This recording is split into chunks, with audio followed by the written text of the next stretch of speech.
బంగ్లాదేశ్లో హాదీ మరణంతో మొత్తం పరిస్థితి మళ్ళీ మొదటికి వచ్చేసింది. మళ్ళీ ఇప్పుడు అక్కడ మైనారిటీల మీద దాడులు, మీడియా మీద దాడులు, హత్యలు, రాస్తారోకులు, ఈ తగలబెట్టుకోవడాలు, వీటన్నిటి విషయంలో కూడా బంగ్లాదేశ్ ప్రభుత్వం చేతులు ఎత్తేసింది. ఇది మా చేతకానితనం, మమ్మల్ని క్షమించండి.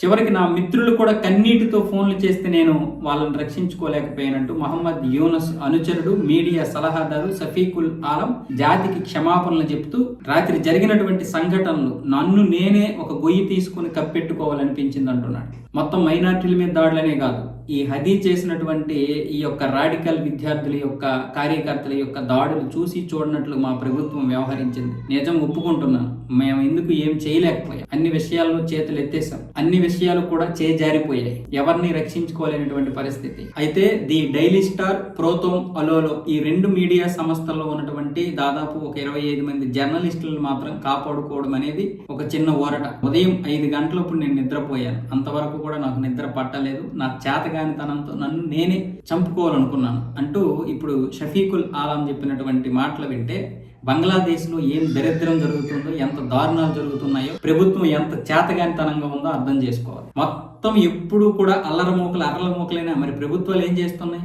అంటే వీళ్ళ వ్యవస్థ ఎలా ఉందో చూడండి. పాకిస్తాన్ లో కూడా ప్రభుత్వం చేతిలో ఏమీ ఉండదు, అయితే ఆర్మీ, లేదనుకుంటే ఉగ్రవాదులు. ఇక్కడ కూడా అలాగే తయారైంది. ఇవేనా వీళ్ళకి నేర్పిస్తున్నాయి. మైనార్టీలు ఎంత ఇబ్బంది పడుతున్నారు, మైనార్టీలు ఎందుకు బ్రతకాలి, వాళ్ళని భారత్ తీసుకొచ్చే ఏర్పాట్లు చేయలేకపోతున్నాం, ఇక్కడ ఉన్నటువంటి ఉగ్రవాదులు అక్కడికి పంపించే ఏర్పాట్లు చేయలేకపోతున్నాం. అయితే 2029 నాటికల్లా మాత్రం ఒక ఆపరేషన్ రోహింగ్యా అనేది అయితే చేపట్టబోతున్నారు భారత ప్రభుత్వం. అది పశ్చిమ బెంగాల్లో గెలిచిన తర్వాత దాని విధి విధానాలు ఏంటనేది తెలుస్తాయి.